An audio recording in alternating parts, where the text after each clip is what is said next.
Hello बच्चों।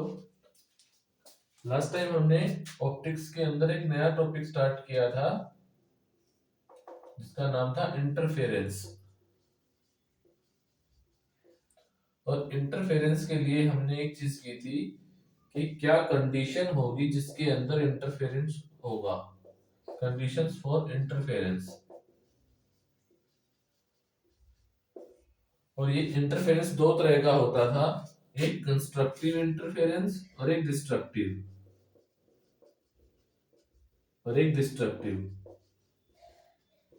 हमने इसके लिए वैल्यूज फाइंड आउट की थी कि एंगल की वैल्यू क्या होगी, फेज डिफरेंस की वैल्यू क्या होगी जब कंस्ट्रक्टिव इंटरफेरेंस होगा, और डिस्ट्रक्टिव के लिए फेज डिफरेंस कितना होगा। तो कंस्ट्रक्टिव के लिए हमारा कितना आया था, phi is equal to 2n pi, और डिस्ट्रक्टिव के लिए कितना आया था, phi is equal to 2n+1 pi. ये किस केस में था, क्योंकि हमने जब ये निकाला था तब हमारा आंसर आया था कोस फाई की टर्म में, a1² plus a2² plus 2a1 a2 cos phi. हमने बोला कि ये इंटेंसिटी कब मैक्सिमम होगी, जब ये कोस फाई मैक्सिमम होगा। और कोस फाई मैक्सिमम कब होगा, जब फाई कितना हो, 2n पाई हो। और n की वैल्यू कहां से कहां तक थी, 0 1 2 3 अप टू सो ऑन। इसी तरह से मिनिमम कब होगा, जब ये कोस फाई की वैल्यू मिनिमम होगी। और मिनिमम कब होगी, जब ये इतना होगा। और n की वैल्यू कहां से स्टार्ट हो रही थी, 0 से। ये तो हमने कंडीशन निकाली थी in terms of phase difference.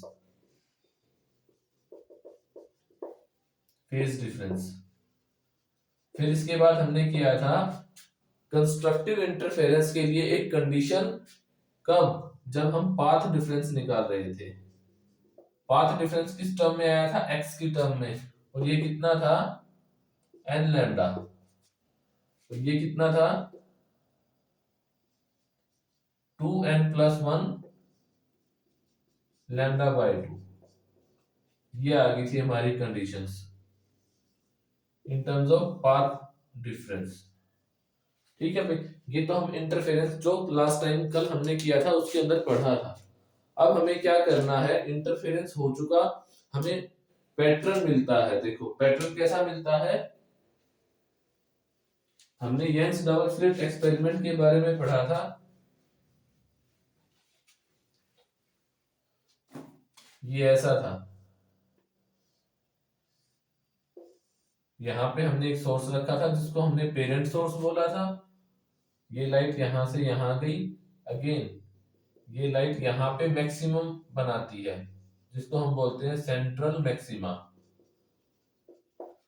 ठीक है भाई, इसके बाद यहाँ पे और यहाँ पे डार्क बना था जिसको हमने बोला था D1 D2, सॉरी D1 और D1। फिर इसके बाद यहाँ पे और यहाँ पे ब्राइट बना था जिसको हमने B1 B1 बोला था। इसके बाद फिर से डार्क आया था D2, अगेन D2। अब हमने इनको क्या नाम दिया, जो सेंट्रल मैक्सिमम है, जो ये D1 है, जो ये B1 है, इनको एक नाम दिया गया था बैंड। ये डार्क बैंड, ये ब्राइट बैंड। ठीक है भाई, और इसको एक और नाम दिया गया है, उसका नाम क्या है, फ्रिंज। फ्रिंजेस बन रही है। अब हमें क्या करना है, इस फ्रिंज की विड्थ निकालनी है। हमारा टॉपिक क्या है, फ्रिंज विड्थ।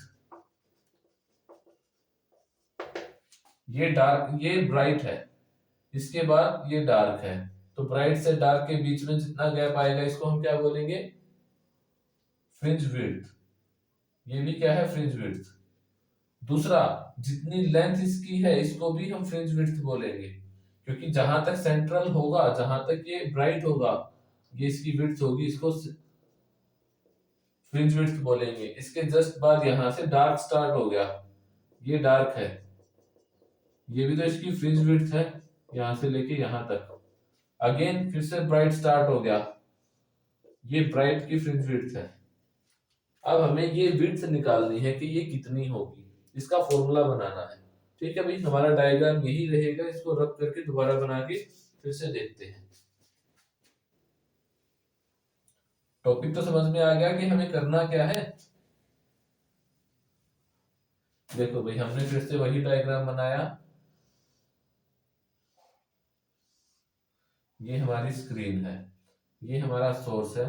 अब देखो ये क्या था, स्लिट S1, ये स्लिट S2, इन दोनों के बीच का गैप कितना था, D, स्मॉल d। ठीक है भाई। अब देखो यहां से लेके जहां पे स्लिट रखी है और जहां पे स्क्रीन रखी है, ये स्क्रीन है, इनके बीच का डिस्टेंस कितना है, कैपिटल D। ठीक है भाई। अब ये सोर्स है यहाँ पे, यहां से हम एक सेंटर से एक लाइन ड्रॉ करते हैं। अगेन यहां से यहां तक का डिस्टेंस कितना होगा, इन दोनों के बीच में कहीं भी नाप लो ये डिस्टेंस D ही होगा, तो ये डिस्टेंस भी D हो गया। अगेन अगर यहां से एक परपेंडिकुलर लाइन ड्रॉ करते हैं तो ये डिस्टेंस भी D हो गया, यहां से एक लाइन ड्रॉ करते हैं तो ये भी D हो गया। ठीक है भाई।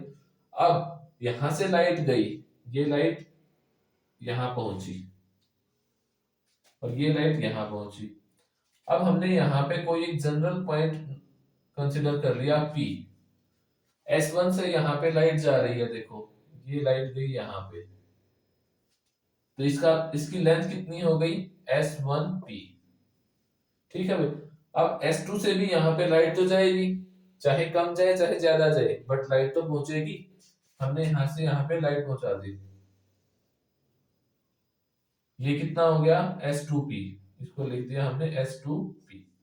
अब देखो ये सेंट्रल मैक्सिमा है, कहाँ आएगा, बीच में, तो इस P पॉइंट से लेके इस सेंट्रल मैक्सिमा तक हमने लेंथ बोल दी कि ये कितनी है, y। देखो ये पूरी D है, ये वाली पूरी D है, ये आधी, तो इससे ऊपर वाला हिस्सा कितना बच गया, D/2। इसी तरह से नीचे वाला हिस्सा भी कितना बच गया, D/2 यहां तक। ठीक है भाई। अब देखो क्लियरली हमको दिख रहा है कि S1 से जो लाइट गई है यहां तक और S2 से जो लाइट गई है, इन्होंने अलग अलग रास्ता ट्रेवल किया है। ठीक है, ये जल्दी पहुंच गई, ये लेट पहुंची है। इन दोनों में जो गैप आया उसको हमने बोला पाथ डिफरेंस, और पाथ डिफरेंस को हमने किससे शो किया था, x से, n लैम्डा 2n + 1 लैम्डा, वो पाथ डिफरेंस था। यहाँ पे हमने इसको सीधा मान लिया x, और ये x कितना है, S2P ज्यादा है, S1P कम है, तो ये x किसके बराबर है, S2P - S1P। इसको हमने इक्वेशन नंबर 1 बोल दिया। ठीक है भाई। अब देखो यहाँ पे क्या बन रहा है, यहाँ पे राइट एंगल ट्राइंगल बन रहे हैं, ये परपेंडिकुलर हो गया, ये बेस हो गया, तीनों जो ये डॉटेड लाइन है और जो ये लाइन है, ये क्या है, बेस, और ये S1P और S2P ये क्या है, हाइपोटेन्यूज। तो पहले हम ट्राइंगल कंसीडर करते हैं S1P और ये पॉइंट, जिसको हमने नाम दे दिया C।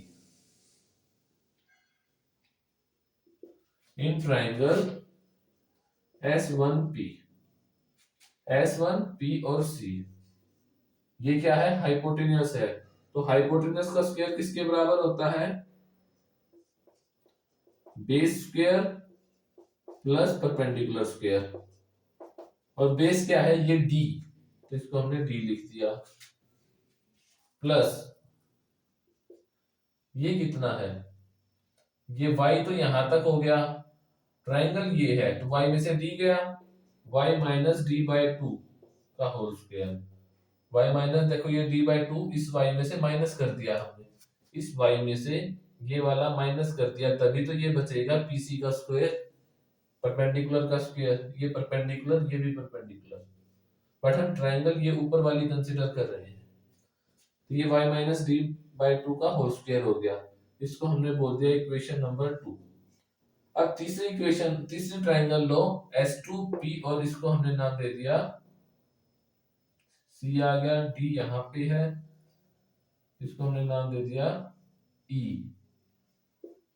In triangle S2PE, S2P का होल स्क्वायर किसके बराबर होगा, S2P क्या है, hypotenuse, is equal to perpendicular का स्क्वायर, परपेंडिकुलर पहले बेस ले लिया, बेस क्या है D² प्लस परपेंडिकुलर कितना है, y तो यहां तक हो गया, यहां से ऊपर वाला y, ये नीचे कितना बच गया d/2, तो y प्लस d/2 इसका होल स्क्वायर। ठीक है भाई, इसको हमने इक्वेशन नंबर 3 बोल दिया। अब देखो हम क्या करते हैं, इक्वेशन नंबर 3 में से इक्वेशन नंबर 2 को माइनस कर देते हैं। सब्ट्रैक्ट इक्वेशन 2 फ्रॉम 3, 3 में से 2 को माइनस कर दिया। लेफ्ट साइड में से लेफ्ट साइड को माइनस कर दो, s2p का होल स्क्वायर माइनस s1p का whole square is equals to, और ये कितना होगा। अब देखो पहले ये लिख दो, D square plus Y plus d/2 का होल स्क्वायर। अब इसमें से माइनस कर दिया हमने ये वाला, डी स्क्वायर ब्रैकेट लगा के माइनस कर दिया, तो ये प्लस है y माइनस d/2 का होल स्क्वायर। यहां तक कोई दिक्कत नहीं है। अब देखो जब ब्रैकेट ओपन करेंगे और माइनस को अंदर लेके जाएंगे, तो जो प्लस का है वो माइनस और जो माइनस का है प्लस। तो हमने क्या किया, ब्रैकेट ओपन कर दी, ये डी स्क्वायर किसका है, प्लस का, तो ये माइनस का हो गया। ये ब्रैकेट किसकी है, प्लस की, तो ये ब्रैकेट भी तो माइनस की होगी। ये अंदर वाली ब्रैकेट हमने खोली नहीं, अभी हमने इसका स्क्वायर ओपन नहीं किया। अब देखो क्या होगा, ये डी स्क्वायर से ये डी स्क्वायर कैंसिल हो गया, क्या बच गया, s2p का होल स्क्वायर माइनस s1p का whole square is equals to y plus d/2 का होल स्क्वायर। तो इसको ओपन कर दिया, y square plus d square by 4 plus 2y d/2, a square plus b square plus 2ab, a square plus b square plus 2ab। अब आगे minus लगा लो, minus लगा के ब्रैकेट में ही रखो एक बार, a माइनस बी का होल स्क्वायर, तो a square plus B square minus 2ab। ठीक है भाई, अब जब ये ब्रैकेट को ओपन करेंगे माइनस अंदर जाएगा, तो जो प्लस है वो माइनस हो जाएगा और जो माइनस है वो प्लस। तो ये वाई स्क्वायर किसका है, प्लस का, तो ये माइनस कर दिया। प्लस किस, ये डी स्क्वायर प्लस का था तो माइनस, ये माइनस का था तो प्लस, और ये ब्रैकेट खुल गई और माइनस अंदर चला गया। अब देखो वाई स्क्वायर एक प्लस का है एक माइनस का, cancel out. D square by 4 एक प्लस का है एक माइनस का, कैंसिल आउट। 2y/2 और 2y/2 दोनों को जोड़ेंगे तो क्या हो जाएगा, 4y। तो इसको हमने लिख दिया s2p का स्क्वायर माइनस s1p का स्क्वायर, 4y/2। तो ये कितना आ गया, 2y/d। ठीक है भाई, इसको हमने लिख दिया ऐसा 2y/d। ठीक है, अब ये क्या है, इसको अगर हम a मान ले, इसको अगर हम b मान ले, तो ये क्या है, a square minus B square, और इसका फॉर्मूला क्या होता है, a माइनस बी और a प्लस बी, ये फॉर्मूला होता है, ये फॉर्मूला अप्लाई कर दो। s2p को हमने a मान लिया, s1p को हमने b मान लिया, तो a माइनस बी, अब की बार इसको प्लस का कर देंगे, s1p is equals to 2y/d। ठीक है भाई, अब देखो s2p माइनस s1p इक्वेशन 1 से ये किसके बराबर है, x के बराबर। तो इसको तो हमने पुट कर दिया x मल्टीप्लाई, इसको क्या लिखेंगे। अब देखो यहाँ पे हम एक अप्रोक्सीमेशन लगाते हैं, अगर ये स्लिट के जो s1 और s2 है ये बहुत पास है, तो यहां से जितने डिस्टेंस होगी उतनी ही पास से लेके जाएंगे वो भी उतनी ही होगी। तो हम अप्रोक्सीमेशन ये लगाते हैं, s1p is approximate equals to s2p is approximate equal to d, कि ये सेंटर के पास है ये डिस्टेंस, सिर्फ ये अप्रोक्सीमेशन लगाई है हमने। इसको इसमें पुट कर दो, s2p की जगह हम क्या पुट करेंगे, d, अगेन s1p की जगह पे d is equals to 2y/d। ये कितना हो गया, d प्लस d 2d, तो इसको हमने 2d लिख दिया। अब देखो x तो यहीं पे है, 2d को यहां नीचे लेके जाएंगे तो क्या आ जाएगा, x is equal to 2y/d/2d। ये x की वैल्यू आ गई, x is equal to y/d/d। ये तो किस टर्म में आ गया, in terms of path difference.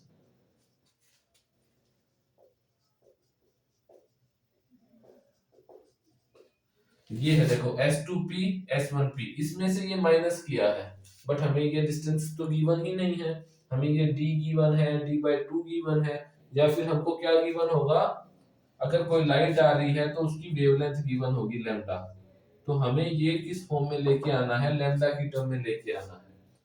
अगर यहाँ पे सेंटर पे इमेज बन रही है तो x की जगह हम क्या लिख सकते हैं, तो आंसर है जो मैंने पहले कंडीशन लिखी थी। पहले कंडीशन क्या लिखी थी मैंने, x is equal to N lambda, x की जगह ये पुट कर दिया एन लैम्डा, तो ये N lambda is equals to Y D by D. ठीक है भाई, अब यहां से लैम्डा को यहीं पे रखो, इसको नीचे ले जाओ, या फिर ये y is equals to N lambda capital D by small D, ये आ गई ये y। इस सेंटर से कितनी डिस्टेंस होगी, और इसी को तो हम विड्थ बोल रहे थे, फ्रिंज विड्थ। अगर ये y पहली वाली है तो ये y इतना हो जाएगा, पहली फ्रिंज की विड्थ। अगर ये y यहां तक है तो दो फ्रिंज की विड्थ, अगर ये y यहां तक है तो तीन फ्रिंज की विड्थ। तो हमारा फॉर्मूला आ गया, n की वैल्यू 1 2 3 पुट करते जाओ, हमारी फ्रिंज विड्थ आ जाएगी। और इसको एक नाम दे दिया बीटा। ये जनरल फॉर्मूला है, अगर हम दो के लिए निकालते हैं तो इसको क्या पुट कर देंगे, बीटा। और ये क्या आ जाएगा, Y N minus one. N के लिए ये है, n-1 कर दोगे तो ये n-1 lambda D by D. Simple याद रखो, n की वैल्यू पुट करते जाओ। चलो देखो यहां तक नोट करो, फिर आगे करवाता हूं। ये देखो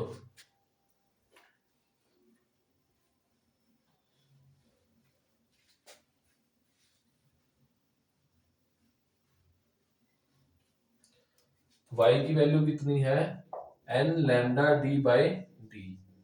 if n is equal to 1 then y1 कितना होगा, 1 lambda D by small D.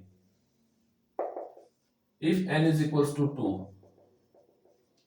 Then y2 कितना होगा, 2 lambda capital D by small D. Equation number 2। If n is equal to 3, y3 is equal to 3 lambda D by D. दिख रहा है, ठीक है भाई, ये थर्ड इक्वेशन आ गई। अब फ्रिंज विड्थ क्या होती है, सेंटर पे मैक्सिमम बन रहा था, इसके बाद डार्क आई, फिर ब्राइट आई। ये अगर यहां से लेके यहां तक की डिस्टेंस निकालते हैं तो ये डार्क की फ्रिंज विड्थ आ गई। मतलब अगर दो कंसेक्यूटिव ब्राइट के बीच में माइनस करते हैं तो हमको डार्क की फ्रिंज विड्थ दिखती है। माइनस कर दो, y2 minus y1, 2 lambda capital D by small D minus lambda capital D by small D, lambda D by small D, और इसको हमने बोल दिया फ्रिंज विड्थ। अगले के लिए निकाल लो, y3 minus y2, 3 lambda D by small D minus lambda D by ये 2 लैम्डा डी y2 के लिए, ये भी कितना आ गया, lambda D by small D fringe width. चलो ये तो हमने इक्वेशन कौन सी ली थी, n लैम्डा के लिए, 2n+1 लैम्डा बाय 2 लेके चलोगे तब भी फ्रिंज विड्थ यही आएगी। निकाल के देख लेते हैं भाई। हमारा x का फॉर्मूला ये आ गया था, x is equal to Y D by D. ठीक है, और x की जगह हमने क्या पुट कर दिया, 2n+1 लैम्डा बाय 2। y की वैल्यू कितनी आ जाएगी, 2n+1 lambda into capital D by small D, और ये दो नीचे चल रहा है। If n is equal to 1, y1 कितना होगा, n की जगह 1 पुट कर दो, n की जगह 0 पुट कर दो भाई एक बार, ये कितना होगा, 2n 0 हो गया, 1 लैम्डा डी बाई डी, और ये कितना है, 1/2 आगे चल रहा है। ठीक है, if n is equal to 1 then y1 कितना होगा, n की जगह 1 पुट करो, 2 गुना में 1 2 जमा 1 3, नीचे 2 है 3/2, बाकी क्या है लैम्डा डी बाई डी। अगर n की वैल्यू 2 है, 2 दूनी 4 और 1 5, 5/2 lambda D by D. Again minus कर दो, फ्रिंज विड्थ निकालनी है तो y2 माइनस y1 कर दो, 5/2 lambda D by D minus 3/2 lambda D by D. Minus करोगे तो क्या आ जाएगा, ये लैम्डा डी बाई डी।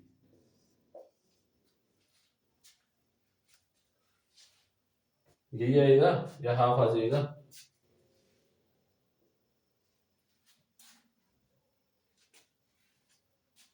तीन बटा दो में से 5/2 में से 3/2 गया, 2/2 1, तो ये लैम्डा डी बाई डी यही आ रही है। देखो हर केस में लैम्डा डी बाई डी। ये क्या है हमारी फ्रिंज विड्थ, और ये हमको फाइंड आउट करना था, हमने कर लिया। अब क्या आता है, स्पेशल केसेस आते हैं। जो ये फॉर्मूला बना है इसका कंक्लूजन क्या है, ये फॉर्मूला देख के हमको क्या पता चलता है, तो इसको देख के करते हैं भाई। हमारा फॉर्मूला आया है this, beta is equals to lambda D by D. तो यहां से पहली चीज हमको क्या पता चलती है, beta fringe width is directly proportional to the wavelength of the light we used. Second, beta is directly proportional to the D, और ये डी क्या था, ये स्लिट थी और ये स्क्रीन थी, इनके बीच का डिस्टेंस डी, और डायरेक्टली प्रोपोर्शनल है। तीसरा, beta is inversely proportional to the D, और ये डी क्या है, ये दोनों स्लिट्स के बीच का डिस्टेंस।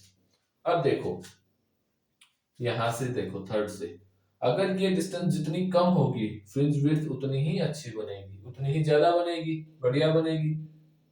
ये जो मैं बोल रहा हूं इसको आप नोट कर सकते हो धीरे धीरे लिख के।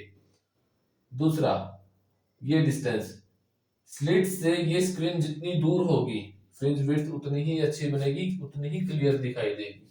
लैम्डा, जितनी लंबी वेवलेंथ की अगर हम लाइट यूज करेंगे उतनी ही अच्छी फ्रिंज बनेगी।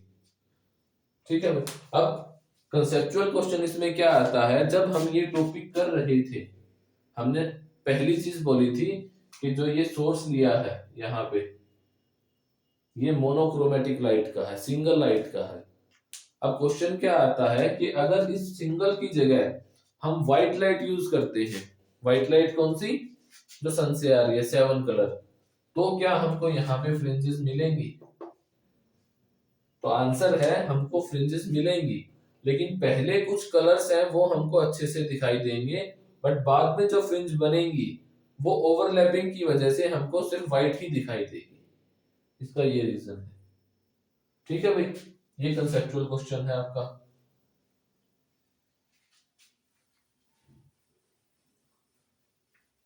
अब फ्रिंज विड्थ के ऊपर या इसके ऊपर जो हमने टॉपिक किए थे इसके ऊपर हमें क्वेश्चन कर सकते हैं। अदरवाइज जो आपका है जो थ्योरेटिकल पोर्शन है वो ऑलमोस्ट कंप्लीट हो गया है इंटरफेरेंस का। इसके बाद आपका बचता है पोलराइजेशन।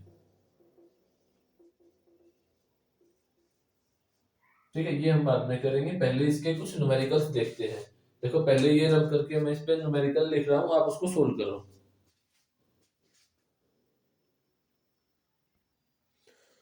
देखो भाई क्वेश्चन क्या है, what is the ratio of slits width. तो हमसे क्या जो जो हमसे पूछा गया है पहले हम लिख लेते हैं कि हमें दिया क्या गया है, गिवन क्या है और आस्किंग क्या है।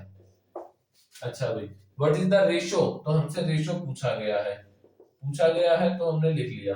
ये रेशियो किसका है, विड्थ का, तो पहली विड्थ W1 मान ली, सेकंड विड्थ हमने W2 मान ली। When the amplitude of the given lights, amplitude का रेशियो हमको गिवन है A1 by A2, ये कितना है 2/1। जो लाइट वेव्स दी गई हैं उनकी एम्पलीट्यूड का रेशियो कितना है 2/1, और हमसे पूछ लिया कि जो स्लिट्स विड्थ है, विड्थ कौन सी, ये डायग्राम था, ये S1 और ये S2, ये कितनी चौड़ी होनी चाहिए। ठीक है, अगर यहां से जो लाइट आ रही है, यहां से लाइट ऐसे आएगी, यहां से लाइट ऐसी आएगी, अगर इन लाइट्स के एम्पलीट्यूड का रेशियो, अगर ये A1 है ये A2 है, A1 बाय A2 कितना हो 2/1, अगर ये बड़ी है ये छोटी है, तो यहाँ पे ये विड्थ कितनी होनी चाहिए। ठीक है भाई, तो हमारे पास एक फॉर्मूला है, that is intensity of the light is directly proportional to the amplitude का स्क्वायर। इनका रेशियो इनके रेशियो के बराबर हो जाएगा।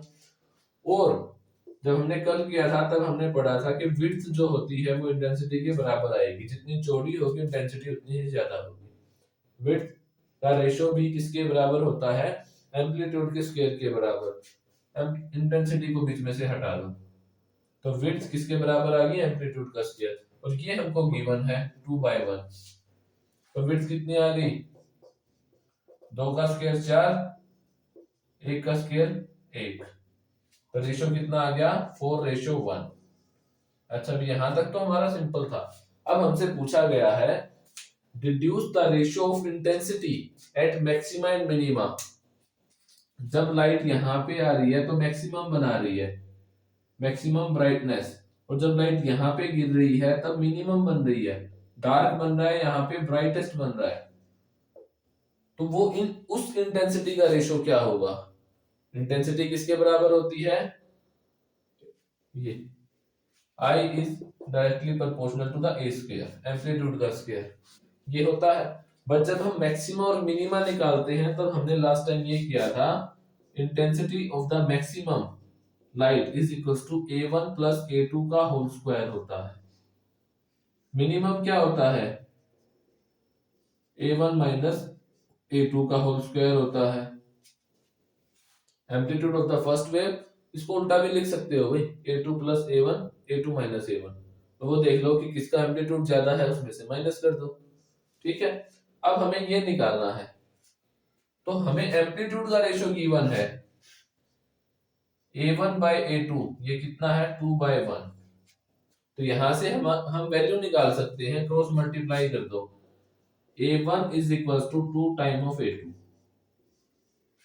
निकाल सकते हैं यहां से इस रेशियो से क्रॉस मल्टीप्लाई करके, A1 is equal to 2 times of A2, और इस इक्वेशन को उठा के इसमें पुट कर दो, A1 की जगह 2A2 पुट कर दो, तो मैक्सिमम कितना हो जाएगा, I मैक्स की जगह हमने I मैक्स लिखा, A1 की जगह 2A2 लिखा, प्लस ये A2 और ये इसका स्क्वायर, A1 की जगह 2A2, A2 की जगह A2 और इसका स्क्वायर, 2 जमा 1 3A2 और इसका पूरे का स्क्वायर, और नीचे 2 में से 1 गया 1A2 और इसका पूरे का स्क्वायर, 3 का स्क्वायर 9, A2 का स्क्वायर A2 स्क्वायर और इसका स्क्वायर ये आ गया, A2 से A2 कैंसिल, नीचे क्या बच गया 1। तो हमारा आंसर क्या आया, I maximum by I minimum is equals to 9:1।